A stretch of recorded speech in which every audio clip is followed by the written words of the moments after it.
नमस्कार और स्वागत है। आज हम एक ऐसे विषय पर चर्चा करने जा रहे हैं जो ब्रह्मांड के सबसे बड़े रहस्यों में से एक है, पृथ्वी पर जीवन की उत्पत्ति। ये विषय सिविल सेवा परीक्षा के विज्ञान और प्रौद्योगिकी खंड के लिए अत्यंत महत्वपूर्ण है। हमारा ग्रह पृथ्वी 4.54 अरब वर्ष पुराना है, लेकिन इस पर जीवन कब और कैसे शुरू हुआ, यह सवाल सदियों से वैज्ञानिकों और दार्शनिकों को आकर्षित करता रहा है।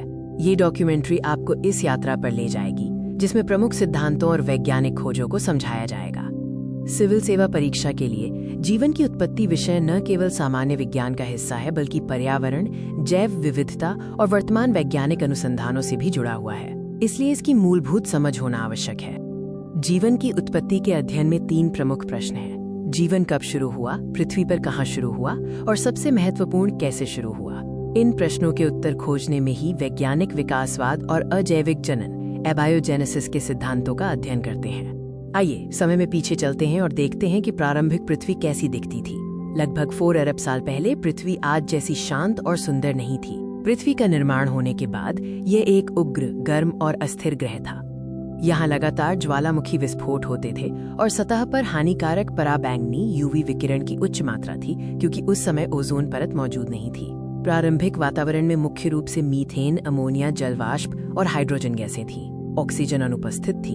इसी कठोर वातावरण में वैज्ञानिकों ने प्राइमर्डियल सूप या गर्म तनु सूप की अवधारणा दी, जो अजैविक संश्लेषण का केंद्र था। जीवन की उत्पत्ति का पहला चरण रासायनिक विकास है, जिसका अर्थ है अजैविक पदार्थों से जैविक अणुओं का निर्माण। बिजली, ज्वालामुखी की गर्मी और यूवी विकिरण ने इन रासायनिक प्रतिक्रियाओं को उत्प्रेरित किया। सोवियत वैज्ञानिक अलेक्जेंडर ओपेरिन और ब्रिटिश वैज्ञानिक JBS हॉल्डन ने स्वतंत्र रूप से ये सिद्धांत दिया कि जीवन पूर्व मौजूदा निर्जीव पदार्थों से ही उत्पन्न हुआ होगा। उनके अनुसार महासागरों में सरल रासायनिक यौगिकों से जटिल कार्बनिक यौगिक बने। ओपेरिन हॉल्डन के सिद्धांत को 1953 में स्टेनली मिलर और हेरोल्ड यूरे के प्रसिद्ध प्रयोग से प्रायोगिक समर्थन मिला। उन्होंने प्रारंभिक पृथ्वी के वातावरण जैसा एक सेटअप बनाया और उसमें बिजली छोड़ी, जिसके परिणाम स्वरूप अमीनो एसिड यानी प्रोटीन के निर्माण खंड प्राप्त हुए। रासायनिक विकास के बाद जटिल जैविक अणुओं से स्वप्रतिकृति सेल्फ रेप्लिकेटिंग संरचनाओं के निर्माण की आवश्यकता थी। इसे समझने के लिए कई परिकल्पनाएं सामने आई हैं। सबसे प्रमुख परिकल्पना RNA वर्ल्ड परिकल्पना है। ये सुझाव देती है कि पहले आनुवंशिक सामग्री जेनेटिक मटेरियल RNA थी, DNA नहीं। RNA आनुवंशिक जानकारी संग्रहित करने और रासायनिक प्रतिक्रियाओं को उत्प्रेरित करने दोनों का कार्य कर सकता था, राइबोजाइम के रूप में। RNA वर्ल्ड के अलावा अन्य सिद्धांतों में हाइड्रोथर्मल वेंट्स, समुद्र तल के गहरे गर्म झरनों को जीवन का आरंभिक स्थल माना जाता है, क्योंकि वे रासायनिक ऊर्जा प्रदान करते थे। पैनस्पर्मिया सिद्धांत ये कहता है कि जीवन की उत्पत्ति पृथ्वी पर नहीं, बल्कि अंतरिक्ष में हुई और उल्कापिंडों के माध्यम से यहाँ आया। जीवन के विकास में अगला महत्वपूर्ण कदम स्वप्रतिकृति अणुओं को एक संरक्षित वातावरण में संलग्न करना था, यानी पहली कोशिका या प्रोटोसेल का निर्माण। वैज्ञानिकों का मानना है कि प्रोटोबायोन्ट्स वे पूर्व कोशिका संरचनाएं थीं, जिनमें एक लिपिड झिल्ली लिपिड मेम्ब्रेन थी। ये झिल्ली आंतरिक सामग्री को बाहरी वातावरण से अलग करती थी, जिससे एक नियंत्रित आंतरिक रासायनिक प्रतिक्रिया संभव हो सकी।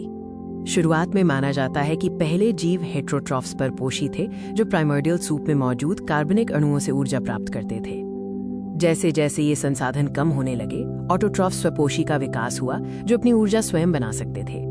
ऑटोट्रॉफ्स के विकास, विशेष रूप से प्रकाश संश्लेषण करने वाले जीवों के उदय ने पृथ्वी पर एक अभूतपूर्व बदलाव लाया, जिसे महान ऑक्सीकरण घटना या ऑक्सीजन क्रांति कहा जाता है। सायानोबैक्टीरिया जैसे प्रारंभिक जीवों ने प्रकाश संश्लेषण शुरू किया, जिसमें वे सूर्य के प्रकाश का उपयोग करके कार्बन डाइऑक्साइड और पानी से भोजन बनाते थे और उप उत्पाद के रूप में ऑक्सीजन छोड़ते थे।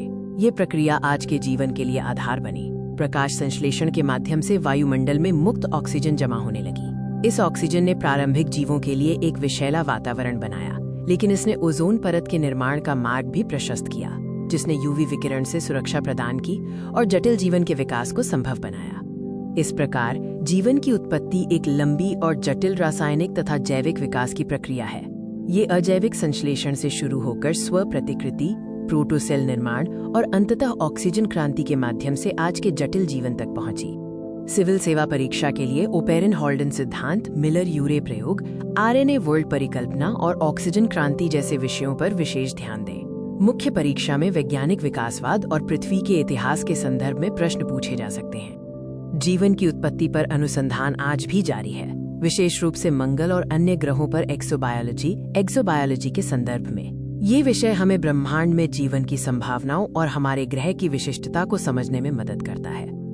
धन्यवाद।